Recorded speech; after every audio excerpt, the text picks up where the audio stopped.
Ladies and gentlemen, we move to another session. Now we have to move to question and answer sessions.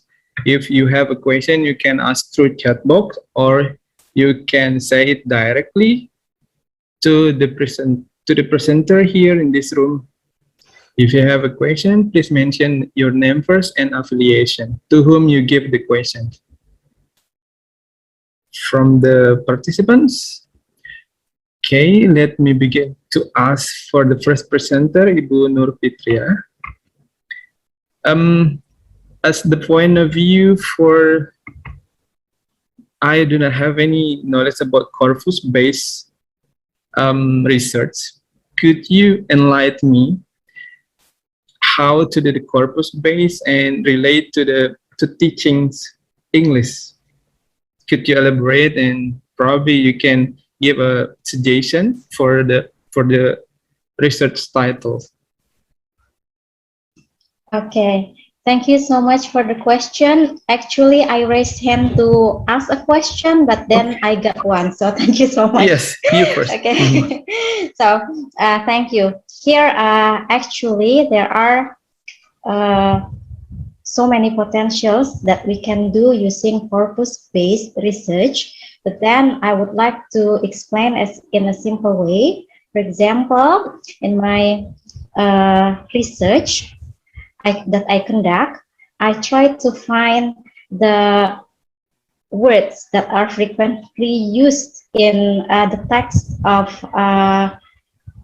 reference books of the students. I collected the books from the teachers, and I asked them whether they have English textbook that they use as a reference, and then I collect them, and then from that books I use the software, and then from the software I get those words, especially technical for the mining engineering, and then I can use those words for example to develop my teaching materials, for making reading texts for my students.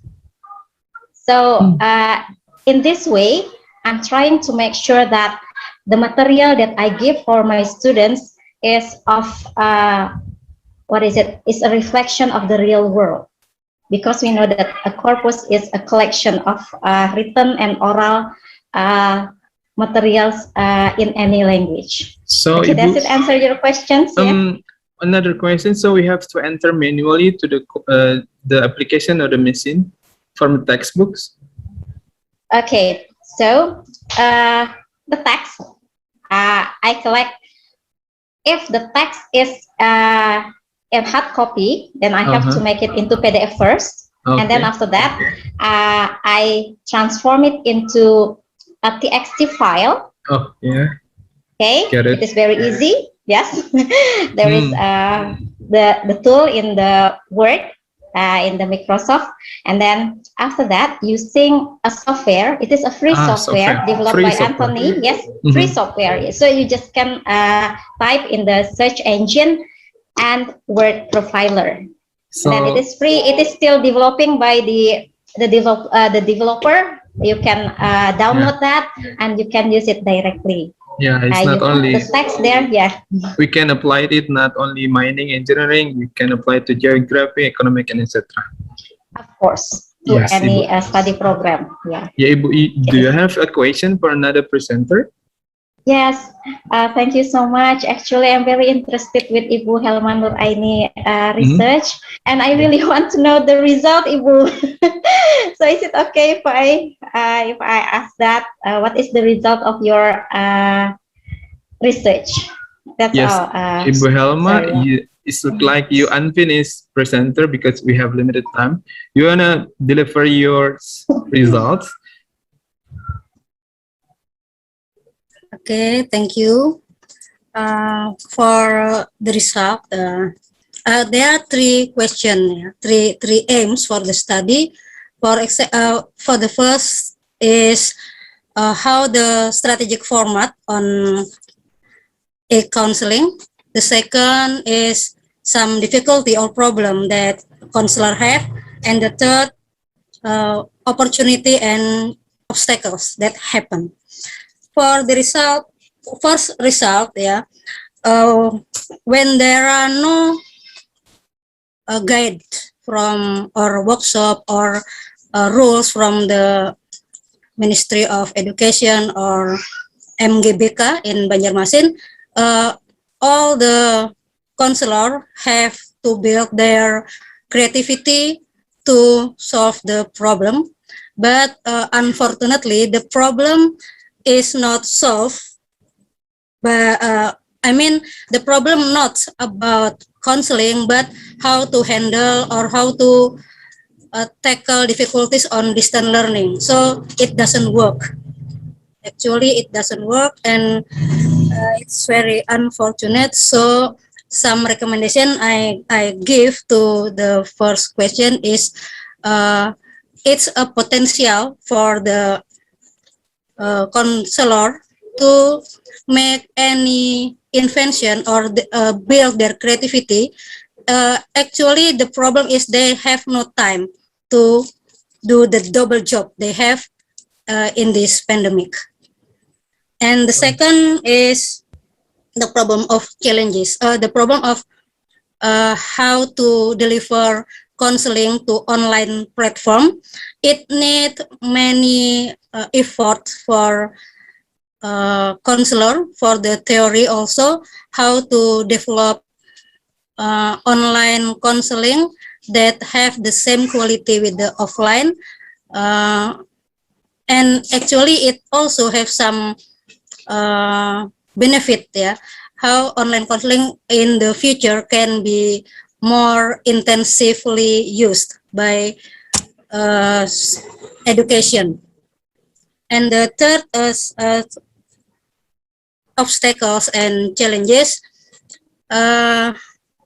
It still need more experience. It's still more touch from the stakeholder, from the parents, from the another teacher, from the rule, from the principal to facilitate or mediate what that counselor have done about this. So it need more research and also more research and development about counseling, especially in Banjarmasin. Not only for the problem, the real problem, but also for the facilities or maybe infrastructure in internet. Thank you, Ibu Nur Fitri. Another question, Ibu Helma. That's answer the question, Ibu Nur Fitri? Yes, thank you so Thank much, you. Ibu. Yes. And Bu Helma, in the school, the teacher has a time slot for the schedules? Yeah. In this pandemic, they have double job. Yeah, they have double job. For example, they're very busy to check the online presentation of the student. Oh, okay. One teacher must to check 670 students every day. It's Wow. their another double burden work, I think. And some of the school more higher on home visit. I see. Because there's no being proactive, not only wait for if a student has a problem or not, but be proactive in pandemic era. Okay, that's great, Ibu. Okay, for I want to tell one more. From the 16 school, I have one school from the public school. They have made platform on online platform like e-learning, but it has also features on psychological support system. They make some they intensively touch the student, greeting them, and then they make no home visit, but only to build to push the application support system for the student mental health. I think that's the best practice that I find in 1 out of 16 school in Banjarmasin that I have observed and researched on it. Right. Thank you for the answer, Ibu Helma. Any other question for another presenters? If not, Ibu Ratmi, I have a question for you. It's about dictionary. Sure. About your survey, number 12 and number 13, it looks like slightly bigger for number 12 is 95%, correct? The student like the dictionary, like printed or hard copy. Is it true? Something like that, right? Thank you. Yes. And then, I mean, they own or they have to borrow from the library. They have their own dictionary. From the interview, it is stated that some of the students have their own initiative to bring dictionaries to go to the school in the face-to-face instruction, of course, in this case. But some of them, if they have access, they want to be given a dictionary, to be provided a dictionary which is digitized, something like that. Yeah. Yes. So then, yes. In the pandemic, it looked like they beneficial for them to have a digital one. Sure, yes. It is for free. We can find it in the internet or later. We are still in the process of developing the dictionaries, actually. Yes. And it's not ordinary dictionary, but thematic. It includes visual. Thematic, yes, thematic. Yeah, there will be 3 printed ones for 4th grade. It's going to be different from the 5th as well as the 6th grades. So there are printed. There are 3 altogether for different classes, and then the digitized one. There are going to be 3 altogether as well.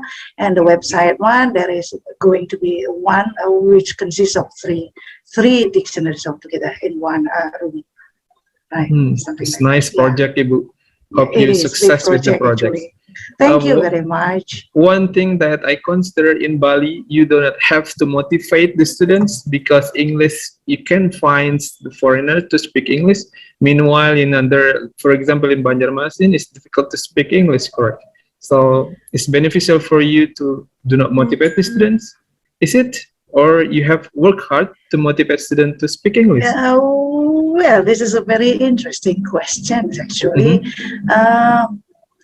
For most of the students in Bali, perhaps it is not that difficult to motivate them to study because to study English. I mean, because as a center of tourism, the icon of tourism in Indonesia, yes, I think we are very aware of the importance of English, right? English is used to communicate. English is used for technology as well as to get science or knowledge everywhere from the internet as well. So we are aware of that. But still, for some students, perhaps they are not motivated to study. So that's why for young learners, we should, we should help them with sort of pictures to make it more interesting for them to learn English. And then with the digitized one, we also provide them with the pronunciation, actually, but with the printed one, it is impossible. We also provide them with the samples of the sentences, how to use the word in sentences. The same thing with the digitized one. We give the example of the sentences, but then for the pronunciation, we give only the words in 3 languages. Can you imagine how hard it's going to be? Yes, it's quite it's very hard. Long project to do. Yeah.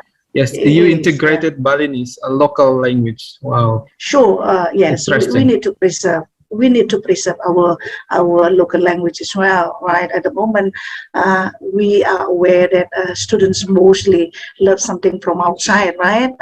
And then they sort of get rid of our local culture, so then it is better to also local language. I mean, so then we also need to preserve our local language. So at the same time they learn English, they should also learn Indonesian as well as Balinese. So that's my concern as an educator.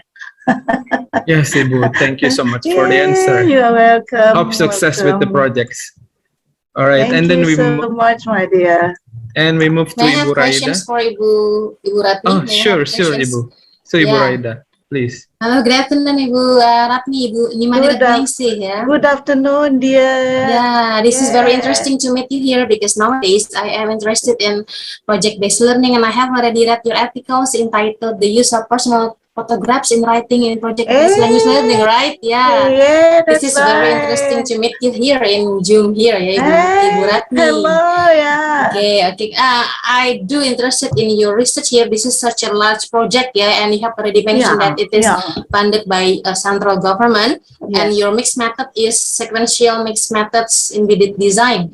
And my question is dealing with the survey, since you have a lot of participants, 600 students, and then 656 students. 27 teachers. What kind of survey did you have already given to the respondents, and then what kind of analysis? Because for Ibu Nur Fitria, she already used an application, right, and file application to code and decode the result. And what about you, Ibu Ratmi? It will be great to answer about this. Thank you. Well, it is a very great question actually. This is just a simple questionnaire actually, which was delivered to 27 teachers as well as 656 students, and then we do just what is that? The analysis is using the percentage over there, right? So then this is not using any kind of formula actually. So then we just want to find out what is that, the percentage of every single item being answered by the students.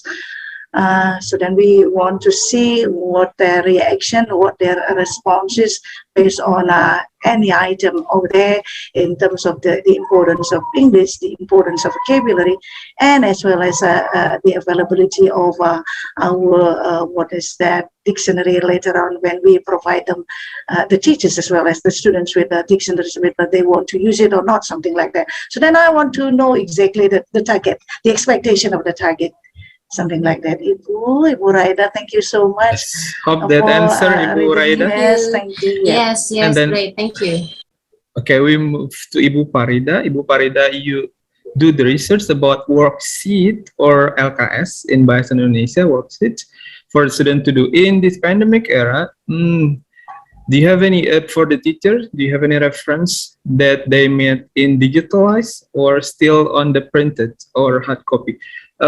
Di masa pandemik ini bagaimana Ibu materi pelajarannya? Apakah ada yang digital? Oke, baik, terima kasih. Jadi ketika masa pandemi seperti ini, suara saya sudah terdengar ya? Yes, sorry Ibu. Jadi ini apa namanya, untuk siswa masih menggunakan LKS yang sudah siap cetak itu karena apa namanya, mereka diwajibkan untuk memiliki itu, karena kalau diwajibkan untuk memiliki buku teks mungkin agak keberatan karena terkait dengan harga seperti itu. Tetapi guru juga pada akhirnya guru juga membuat sendiri LKS, jadi lembar kerja yang dibuat oleh guru sendiri, kemudian mereka share dalam bentuk apa namanya, seperti kayak Google Form seperti itu untuk yang latihan soal dan penugasan seperti itu. Jadi sudah beralih ke itu, dan itu pun masih dalam apa namanya, kami bekerja sama juga untuk pengembangan lembar kerja siswa terutama untuk mata pelajaran geografi seperti itu. Yes, thank you Ibu. Thank you Ibu. Success for the project, development projects for the digitalized. And then Ibu Eva, how about this pandemic era in elementary school that you said that 58% in elementary that go to school or learn from home? What is the condition on the research setting in your place? Ibu Eva here? It looks like Ibu Eva is already gone. All right. Any other question for another presenter? Probably. Okay, please, Ibu-Ibu, for is 3:27. The time is almost end for the first parallelization. Please come on. Please turn on your camera for the last photo session today to commemorate our parallelizations. All right. I count 3, 2, 1. Smile. Once again, 3, 2, 1. Smile. Thank you so much, Ibu-Ibu, for the presentation. It's quite insightful for the presentation. Yes, thank you for coming in Icella. Ibu Nur Fitria, Ibu Farida, Ibu Helma, Ibu Raida, Ibu Ratmi, and another participants. Thank you. We'll back to the main session for another plenary session. Thank you so much, Ibu-Ibu. Have a nice day. You too. Thank you, Bye-bye. moderator. If you want to ask, you can take a look at the program book if you have another question for another presenter. Okay, see you again. See you.